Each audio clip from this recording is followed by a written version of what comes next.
প্রিয় শিক্ষার্থীবৃন্দ সবাইকে স্বাগতম জানাচ্ছি React-TypeScript এই ভিডিও টিউটোরিয়ালে।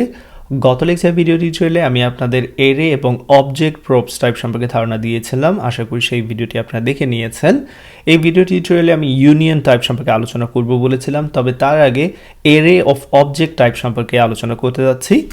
তো এইখানে নিশ্চয়ই আপনাদের মনে আছে এই ওয়েবসাইটের কথা, যেটা আমি শুরুতেই বলেছিলাম।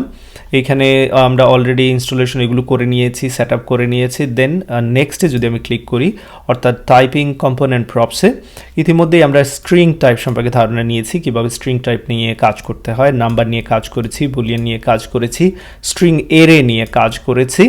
তো ইউনিয়ন সম্পর্কে আলোচনা করার পূর্বে যেমনটা বলেছি যে আমি আলোচনা করতে যাচ্ছি এরে অফ অবজেক্ট সম্পর্কে, যেটা কিনা কমন। এই যে দেখতে পাচ্ছেন কমন টাইপ।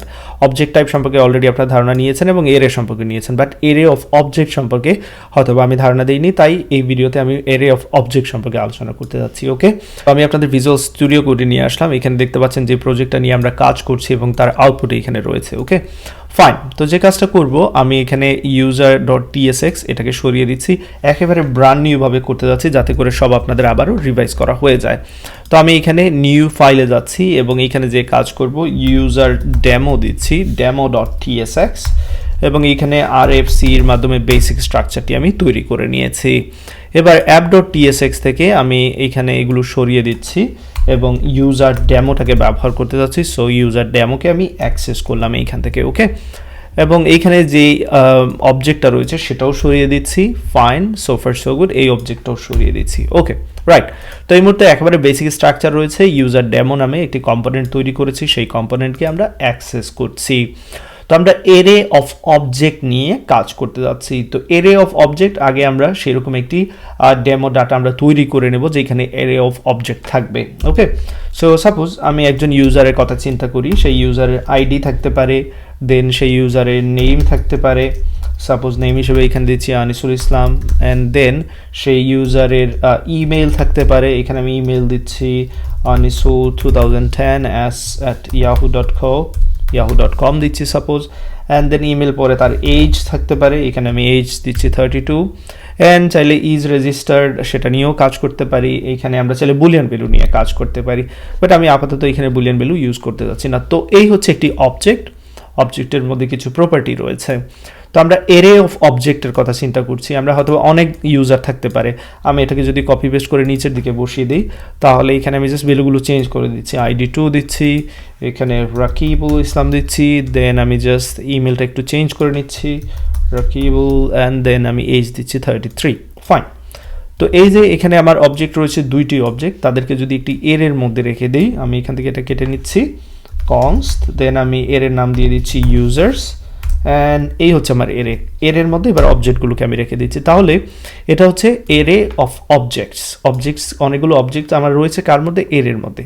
এবার সেইটাকে যদি আমি এই ইউজার ডেমোতে পাস করি, এরকম আমরা চাইলে প্রপসের মাধ্যমে পাস করতে পারি। ইউজার নামে একটি প্রপস নিয়েছি, সেই ইউজার্সের মধ্যে আমরা যে ইউজার্সটা আমরা উপরে ডিফাইন করেছি যে এরে অফ অবজেক্ট, সেটাকে পাস করতে যাচ্ছি। এবার সাথে সাথে এখানে এরর দেখাবে ডেফিনেটলি, কারণ ইউজার ডেমোর মধ্যে আমরা প্রপসের টাইপস কিন্তু অলরেডি সেট করে দেইনি। তো এই প্রপসের টাইপটা আমরা কিভাবে সেট করব, চলুন সেটা আমরা এবার দেখে নেই।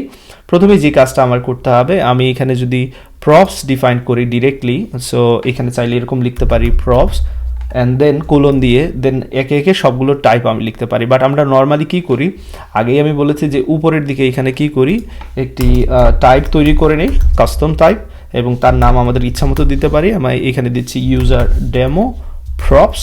ওকে, অ্যান্ড দেন এইখানের মধ্যে এবার আমরা যে প্রপসটা রিসিভ করতে যাচ্ছি সেই প্রপসের নাম কি, সেই প্রপসের নাম হচ্ছে ইউজার।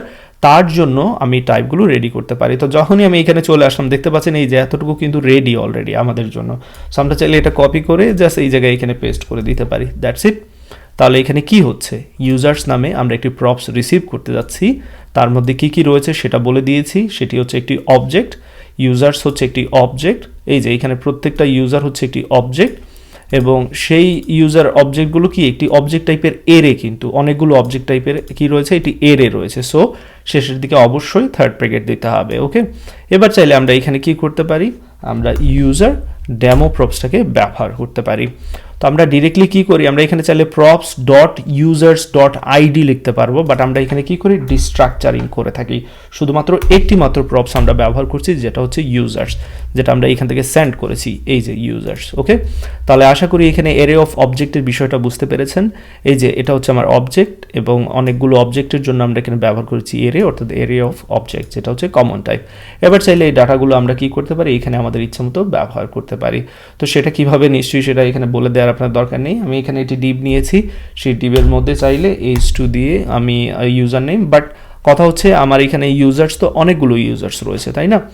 এখানে ইউজার্স কতজন রয়েছে সেটা আমরা চাইলে ম্যাপিংয়ের মাধ্যমেও কি করতে পারি, আমরা এটাকে শো করতে পারি, তাই না? যেহেতু এখানে মাল্টিপল ইউজার রয়েছে। সো চলুন আমরা চেক করে নিই এখানে যে আমার ইউজারটা এসেছে সেটা কি এসেছে, সেটা আমরা এখানে চেক করে নিই। এখানে আপাতত জাস্ট ইউজার্স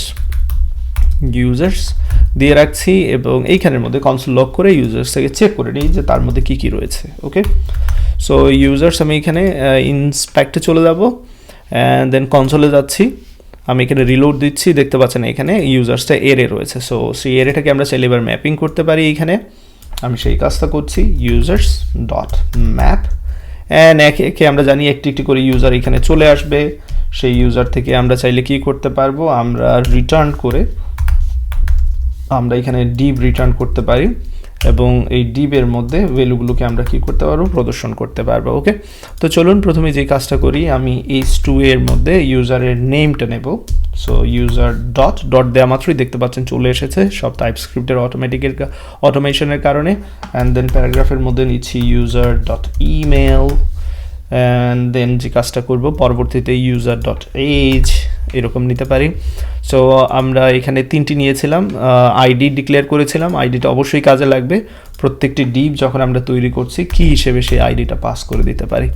দ্যাটস ইট। তো চলুন দেখি আমাদের আউটপুটের কী অবস্থা। এখানে এরর দেখাচ্ছে, ডেফিনেটলি এররের রিজন রয়েছে, সেটা হচ্ছে আইডিটা কোথায় থেকে আসতেছে, সেই আইডিটা ইউজার থেকে আসতেছে। সো এইখানে ইউজার ডট আইডি দিয়ে দিলেই প্রবলেম সলভ। সো দেখতে পাচ্ছেন এখানে আউটপুট চলে এসেছে। ওকে, তো আমরা এখানেও ডিস্ট্রাকচারিং করতে পারি, যেটা অনেকবার করেছি। আমরা চাইলে এখান থেকে কনস্ট আইডি দেন নেম, তারপর এখানে এজ রয়েছে, ইমেল রয়েছে, তাদেরকে আমরা বের করে নিতে পারি ইউজার থেকে। ওকে, সেক্ষেত্রে আমার এখানে বারবার ইউজার ডট লেখা লাগবে না, ডিরেক্টলি আমি অ্যাক্সেস করতে পারবো।